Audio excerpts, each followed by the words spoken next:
Waaqayyo gooftaa keenya Yesuus Kiristoos sinifaa baay'atu akkam jirtu obboloota nagaa keessanii annagaa kiyya barumsa keenya har'a boqonnaa 18 irra geenyee jirra. Waaw Waaqayyo nu gargaare baay'ee fagaachaa jirra.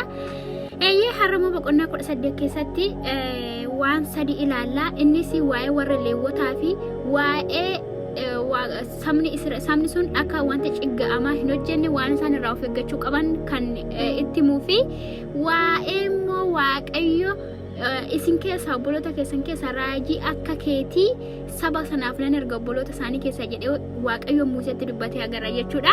Maqaa Waaqayyo kan eebbifame haa ta'u. Waa'ee warra Leewwotaa Leewwonni dhaala akka hin qabne dhaalli isaanii Waaqayyo akka ta'e as keessatti nagartu yeroo dhaggeeffatanii itti seenaatti dhaggeeffadhaa. Dhaalli warra Leewwotaa hanadha malee hirmaata hirmaachuun qabanii lafa hirmaachuun qabanii jedhee Waaqayyo yeroo sana Museetti hime. Akkasuma immoo wanta cigga'amaa sabni sun dhaqxaniitoo irraa lafa keessan irraa ooftanii keessa jiraattan suni waan cigga'amaa gatii hojjetaniidhaa fi sini waan cigga'amaa hin hojjetina. Amala isaan hojjechaa turan sana hin bariinaa sini akkasin gootu yoo ta'e akkuma isaanii sana hin badduu jedheeniiti. Sin keessaa namni hooda dubbatu namni hooda ilaalu jiraachuutii hin qabaatu, namni nama du'e waamu jiraachuutii hin qabaatu, namni ekeraa dubbisu jiraachuutii hin qabaatu, namni qoricha namatti godhee nama dawweessu isin keessa jiraachuutii hin qabaatu jedhee isa kanas akka akeekkachiise amma yeroo sagalee dhaggeeffatanitti seentaniitu agartu. Akkasuma immoo waa'ee raajii sinifan kaasaa jedhee saba Israa'elitti Waaqayyo yeroo sana dubbate agarra. Xiyyeeffannaadhaan dhaggeeffadhaa iddoo kanatti.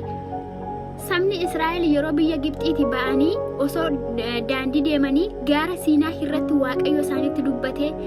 Yeroo Waaqayyo isaanitti dubbatu sana ibidda keessaanitti dubbate Waaqayyo.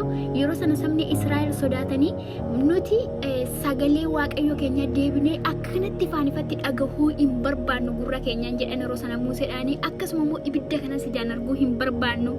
Maaloo akka kanatti akka nutti hin deebine Waaqayyo nu kadhadhu jedhanii sabni Israa'el yeroo sana sagalee Waaqayyo dhaabbatanii dhaggeeffachuu gatii dadhabaniif Waaqayyo ifaanifatti dhala namaatti mul'atu hin danda'u yookiin immoo itti dubbachuuti ifaanifatti akka nuti amma sagalee wal dhageessifnu kana yoo ta'e sabni Israa'el yeroo sana jala dhaabbachuu hin sodaatanii yeroo sana hoggaasa Waaqa akkanatti kadhatanii Museetti simata sana Waaqayyo sabni kun akkas jechuu isaanii sirruma jedhanii ani boodatti obboloota isaanii keessaa raajii akka kennan kaasaafi jedheen Waaqayyo yeroo sana saba sanaaf waadaa seenee waadaa galee Museetti illee akkasanatti dubbatee jechaadha. Akkuma fedha keessanii godhee Waaqayyo raajii isiniif hin kaasaa jedhee Musee yeroo sana itti hime jechuudha.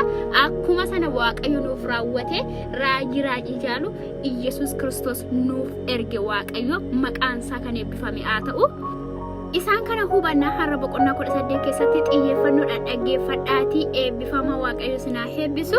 Akkuma immoo ilaalaatii dhufnetti gaaffii gaggabaabaa gaaffii nama hin dhibne akka barbaaddan yoo dhaggeeffattan deebisuuti dandeessan isiniif ba'ee jira. Feesbuukii kiyyarraa dubbisaatii isa booda koomentii keessan jalatti koomentii feesbuukii jalattis ta'u yuutuubii jalattis ta'u akka barbaaddanitti deebisaayi koomentii keessan ilaalee dubbisee tanan anis immoo ani deebisus immoo ilaaltanii deebii keessa wajjin wal maddii qabdaniitoo ilaaltu jechuudha. Waan biraa miti dubbii sagalee Waaqayyoo sisteema itti wal qo'achisnee dubbii sagalee Waaqayyoo qabannee ittiin jiraannuuf malee waa biraatiin miti. Eebbifamaa Waaqayyo sinaa eebbisu itti seenee dhaggeeffanna amma.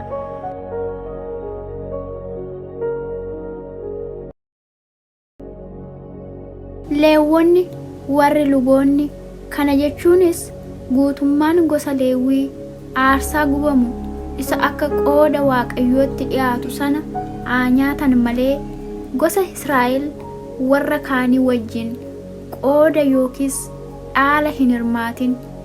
Akkuma Waaqayyo isaan abdachiisetti inni ofii isaatii dhaala isaaniiti. Kanaaf isaan obboloota isaanii gidduudhaa dhaala hin qaban.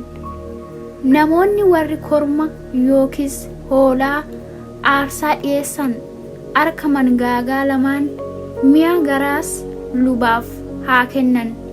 Kun qooda lubni saba irraa argatu haa ta'u. Ija midhaan keetii keessaa kan waynii keetii keessaa dhadhaa ejersaa kee keessaas isa duraa rifeensa hoolaa keetii keessaas isa duraa isaaniif in kennita. Waaqayyo gooftaan kee gosa kee hundumaa keessaa Leewwiinii fi ijoolleen isaa bara hundumaa dhaabbatanii maqaa isaatiin akka hojjetaniif isaan fo'ate. Namni Leewwii mandaroota guutummaa Israa'el keessaa isa tokko keessa jiraatu garaa isaa hundumaan hawwee ba'ee gara iddoo isa Waaqayyo fo'atuu sana yoo dhufe, inni akkuma Leewwota obboloota isaa warra Waaqayyoof hojjechuudhaaf achi isa dura dhaabbatanii maqaa Waaqayyo gooftaa isaatiin hojjechuu hin danda'a. Inni dhaala abbaa isaatii isa gurgurame keessaa isa argatu irratti iyyuu nyaata warra kaanii wajjin walqixxee haa hirmaatu. Isin biyya Waaqayyo gooftaan keessan isiniif kennutti yeroo galtan wanta ciggaasisaa sabni warri sun amala godhatan duukaa bu'uu hin bariinaa. Namni ilma isaa yookiis intala isaa aarsaa gubamuuf dhiyeessu, namni hooda dubbatu, namni duumessa ilaalee ayyaana edu beekaan, namni qoricha namatti godhus tokko illee sin keessatti hin argamin. Namni nama dawweessu, namni hekeraa dubbisu, qaalluun yookiis namni warra du'an waamu si keessatti hin argamin. Eenyu illee kana yoo godhe Waaqayyo duratti cigga'amaa in ta'a. Sababii hojii ciggahamaa akkasiitiif Waaqayyo gooftaan kee saba warra kaan hoofee fuula kee duraa hin baasa. Kanaaf ati Waaqayyo gooftaa kee duratti mudaa kan hin qabne ta'i. Sabni warri isin achi baasuuf jettan wanta warri duumessa ilaalanii ayyaana hedanii fi warri hooda dubbatan jedhan hin dhaga'u. Garuu Waaqayyo gooftaan keessan isin akka akkas hin gooneef isin dhoowweera. Waaqayyo gooftaan keessan isin gidduudhaa obboloota keessan keessaa raajii akka kootii isiniif in kaasa. Isin isaaf dhaga'aa.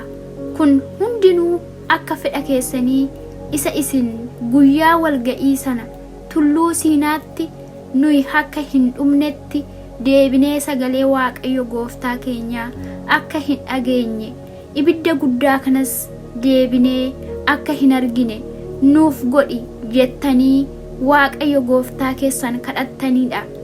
Gaafas Waaqayyo kanatti hin dubbate. Inni wanti isaan dubbatan kun ba'eessa ani raajii akka keetii obboloota isaanii keessaa isaaniif nan kaasa. Dubbii koo afaan isaa keessa nan kaa'a. Inni immoo wanta ani isa habboome hundumaa isaanitti hin hima. Egaa eenyu illee dubbii koo isa inni maqaa kootiin dubbatu kana dhaga'uu yoo dide gatii isaa in argata. Raajiin utuu ani dubbachuudhaaf isa hin habboomin dubbii tokko maqaa kootiin waan dubbatu kan fakkeessu yookiis maqaa waaqayyolii warra kaaniitiin kan dubbatu haa ajjeefamu jedhe. Isin immoo gaara keessanitti dubbii isa Waaqayyo hin dubbatiin sana attamitti isin immoo garaa keessanitti dubbii isa Waaqayyo hin dubbatiin sana attamitti beekuu dandeenya yoo jettan, raajiin tokko maqaa Waaqayyootiin erga dubbatee booddee dubbichi yoo raawwatamu yookiis dhugaa ta'uudhaa baate dubbichi isa Waaqayyo hin dubbatiinidha. Raajichi kana ta'innaadhaan waan dubbateef isa hin sodaatinaa.